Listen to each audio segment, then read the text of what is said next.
Duke എന്ന bike ഉണ്ടാക്കുന്നതിനെ മരിക്കാൻ വേണ്ടിയാണ്.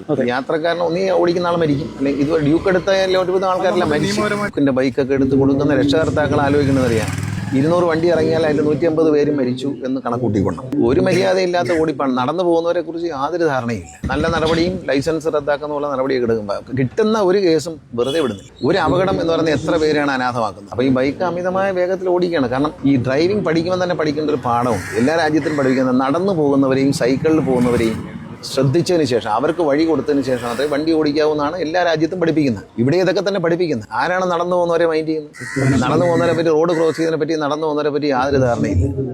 ഇതുപോലുള്ള ബൈക്ക് എടുത്തുകൊണ്ട് ചെറുപ്പക്കാരൻ ഇറങ്ങിയാണ്. നമുക്ക് ഈ പോകുന്ന വേഗതയെക്കുറിച്ച് അവർക്ക് ധാരണ ഇല്ലയോ എന്ന് തോന്നുന്നു. അതാണ് എനിക്ക് മനസ്സിലായത്. കിട്ടുന്ന ഒരു കേസും വെറുതെ വിടുന്നില്ല. ഷൂട്ട് ചെയ്തിട്ട് അയച്ചു കഴിഞ്ഞാൽ അത് കൃത്യമായി ഞങ്ങൾക്ക് വന്നു കഴിഞ്ഞാൽ യാതൊരു മയമില്ലാത്ത നടപടിയാണ്. അത് നടപടി കൂടി മാത്രമേ ഇത് അവസാനിപ്പിക്കാക്കൂ. അതിനകത്ത് ഒരു മയമില്ലാത്ത നടപടിയായിരിക്കും. കാരണം ഈ ഡ്രൈവിംഗ് ലൈസൻസ് എന്ന് പറയുന്ന സാധനം കിട്ടാൻ പാടാണ്. ഇന്ത്യയിൽ എവിടെയും ലൈസൻസ് കിട്ടാത്തതിലാക്കാൻ വകുപ്പുണ്ട്. ആരും ചെയ്യാറില്ല. ചെയ്തവരൊക്കെ പാഠം പഠിച്ചിട്ടുണ്ട്. അശ്രദ്ധമായ വണ്ടി ഓടിക്കലാണ് അപകടത്തിൻ്റെ ഒരു 80%.